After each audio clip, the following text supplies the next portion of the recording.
আজিৰ মিডিয়া যোগে জনাব বিচাৰিছো মাননীয় অসমৰ মুখ্যমন্ত্ৰীক যেহেতু গুভা ঐতিহ্যমণ্ডিত ঠাইত ভাৰতীয় বায়ু সেনা অস্ত্ৰ ভাণ্ডাৰ নিৰ্মাণ কৰিব বিচাৰিছে সেইটো দুই সাইডৰ ভিতৰত যদি অসম চৰকাৰে যদি আমাক কিবা ভাল ৰিজাল্ট নিদিয়ে তেতিয়াহ'লে আমি 12 ঘণ্টা নহয় আমি 24 ঘণ্টা 48 ঘণ্টা আমি অসম বন্ধ কৰিবলৈ বাধ্য হ'ম। হয় আজি আমাৰ ইয়াত কাৰণে আজি প্ৰতিবাদ কৰিব লগা হৈছে গোটেই জাগিৰোডৰ গুভাৰ ৰাইজে আজি ওলাই আহিব লগা হৈছে কিয়নো গুভাত যেহেতু সকলোৱে খেতি বাতি কৰি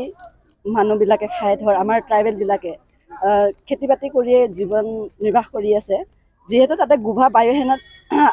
বায়ুসেনা আস্থান কৰিব বিচাৰিছে সেইটোত আমি বন্ধ কৰিব বিচাৰিছোঁ আমাক নালাগে আৰু যেহেতু ইয়াতে এস্কাৰ্টা আইনখন আনিব খুজিছে মহানগৰ হ'লে আমাৰ সাধাৰণে কেনেকৈ চলিব আমাৰবিলাকেতো খেতি বাতি কৰিয়ে খাই আছে যিহেতু সেইটো কাৰণে আমি আজি ৰাজপথত আহিব লগা হৈছে আমি যদিও ৰাজ্যে বা চৰকাৰে যদি মানি নলয় আজি এই আন্দোলন হয়তো আমি ইয়াতকৈও জংগী আন্দোলন কৰিবলৈ আমি সাব্যস্ত কৰিম। গুভাত বায়ুসেনা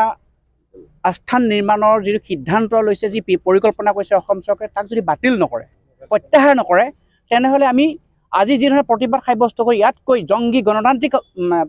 প্ৰতিবাদ কাৰ্যসূচী আমি ল'বলৈ বাধ্য হ'ম। মধ্য অসম বন্ধ আমি 12 ঘণ্টা দিলোৱে 24 ঘণ্টীয়া মধ্য অসম 48 ঘণ্টীয়া মধ্য অসম বন্ধ দিবলৈ বাধ্য হ'ম। আমি 4 দিনৰ ভিতৰত অসম চৰকাৰ মাননীয় মুখ্যমন্ত্ৰী ডাঙৰীয়াক আমি আহ্বান জনাইছোঁ তেখেতক অনুৰোধ জনাইছোঁ তেখেতে অন্ততঃ 4 দিনমানৰ ভিতৰত আমাৰ লগত আলোচনাত মিলিত হওক এই বিষয়টোক লৈ বায়ুসেনা আস্থান নিৰ্মাণৰ বিষয়টোক লৈ। আৰু দ্বিতীয় কথাটো মহানগৰ অঞ্চলটোত তিৱা স্বায়ত্তশাসিত অঞ্চলৰ বেল ব্লক অঞ্চল থাকিব নে নাই আমি স্পষ্টকৈ জানি ল'ব লাগিব। যদিহে ট্ৰাইবেল বেল ব্লকৰ ভূমিৰ অধিকাৰ ট্ৰাইবেল মানুহৰ হাতত নাথাকে সংৰক্ষিত ভূমিৰ অধিকাৰ সংৰক্ষিত ব্যক্তিৰ হাতত নাথাকে এই কথাটোৰ ক্ষেত্ৰত আমাক স্পষ্টীকৰণ লাগিব মহানগৰ নিৰ্মাণৰ পূৰ্বে আৰু বায়ুসেনা আস্থান নিৰ্মাণৰ ক্ষেত্ৰত স্পষ্ট কথা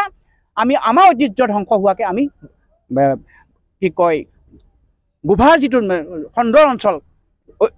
ঐতিহ্যমণ্ডিত অঞ্চল সেই অঞ্চলটো আমি বায়ুসেনাক এৰি দিব নোৱাৰোঁ আমি কোনো তিৱা মানুহে কোনো গুভা মানুহে এৰি দিব নোৱাৰোঁ। আমাৰ স্পষ্ট কৰে এই সংক্ৰান্তত যদি সিদ্ধান্ত গ্ৰহণ নকৰে কম দিনৰ ভিতৰত 3-4 দিনৰ ভিতৰত তেনেহ'লে আমি পুনৰ মধ্য অসম বন্ধ ঘোষণা কৰিবলৈ বাধ্য হ'ম। আপুনি বিচৰা বাতৰি পাব কেৱল নিউজ 18 এপত। নিউজ 18 এপ ডাউনলোড কৰিবলৈ স্কেন কৰক এই QR কোড।